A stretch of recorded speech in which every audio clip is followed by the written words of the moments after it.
बिस्मिल्लाहिर्रहमानिर्रहीम रब्बि इश्रह ली सदरी व यस्सिर ली अमरी वाहलुल उक़दतम मिन लिसानी यफ़क़हू क़ौली। Today our topic is atomic structure, chapter number 2, development of atomic model. Number 1 scientist John Dalton, atomic structure and its atomic model. Students, आपके सामने ये 3 column हैं। आपने इनको अच्छी तरह से देखना है कि इस चैप्टर के अंदर हमारे पास सिर्फ़ और सिर्फ साइंटिस्ट के नेम, उनके स्ट्रक्चर्स, यानी कि एटॉमिक स्ट्रक्चर को कैसे उन्होंने डिस्कस किया, कैसे डिस्कवर किया, और एक एटम जो इस वक्त हमारे सामने है जिसमें इलेक्ट्रॉन, प्रोटॉन और न्यूट्रॉन है, उसके पीछे क्या काविश थी, यानी कितने लोगों ने उसके पीछे वर्क किया। सबसे पहले 1766 के अंदर से लेकर 1844 तक जॉन डाल्टन ने ये सजेस्ट किया। उसने हमें क्या सजेशन दी? उसने ये बताया कि जो एटम है, suggested that matter is made up of tiny particles which are indivisible and indestructible, यानी वो एक ना नज़र आने वाली एक चीज़ है और जिसे हम मज़ीद डिवाइड नहीं कर सकते। An atom is like a miniature billiard ball, यानी एक बॉल की तरह उसका स्ट्रक्चर है। और ये है 1856 से 1940 तक। जे थॉमसन ने, ये भी एक साइंटिस्ट हैं जिन्होंने आगे मज़ीद इसे प्रमोट किया। 1844 में जॉन डाल्टन की थ्योरी ख़त्म हो गई। फिर 56 to 1940 जे थॉमसन ने हमें इसके बारे में बताया कि 1897 put forward the plum pudding model. उसने, जे थॉमसन ने हमें प्लम पुडिंग मॉडल के बारे में बताया कि the atom is like a sphere with small electrons embedded in a positively charged mass। इसने बताया कि plum pudding model, plum pudding का मतलब ये है कि आपके जो प्लम्स होते हैं वो किसी भी पुडिंग, यानी एक आपका बाउल है किसी पुडिंग का, उसके अंदर आपको प्लम्स नज़र आएँ तो हमें इस तरह से इसने मतलब स्मॉल इलेक्ट्रॉन्स हमें इस तरह नज़र आते हैं। उस वक्त एक इलेक्ट्रॉन्स का नाम तो नहीं पता था, लेकिन एक कॉन्सेप्ट जो दिया वो हमें plum in the pudding J Thomson ने दिया, जिससे साइंटिस्ट ये सोचने में मजबूर हो गए कि यकीनन एटम कोई चीज़ है और उसके अंदर ये तमाम चीज़ें होंगी।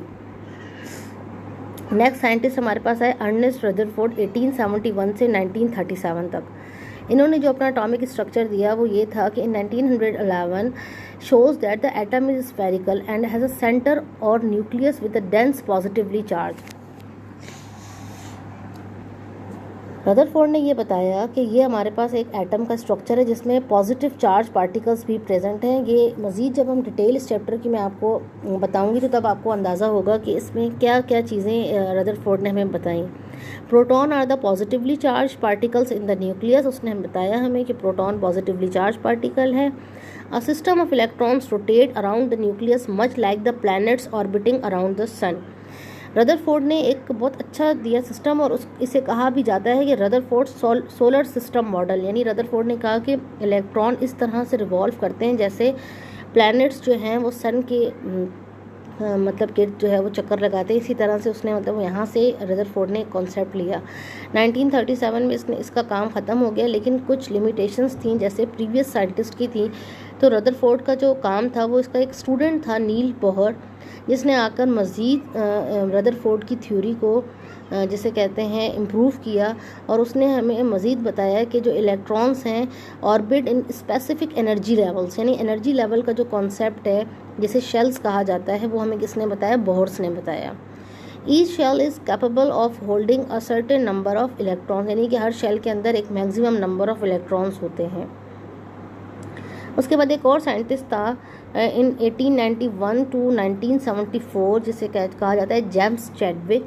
इसने हमें बताया कि a particles in the nucleus which has no electric charge and called it neutron. यानी उसने कहा कि एक ऐसा पार्टिकल है न्यूक्लियस के अंदर जिसमें कोई चार्ज नहीं है, and all nuclei except hydrogen contain neutrons as well as proton. उसने कहा कि हाइड्रोजन के अलावा जितने भी हैं उन तमाम के पास न्यूट्रॉन भी होगा और प्रोटॉन भी होगा, हाइड्रोजन के एक्सेप्ट हाइड्रोजन।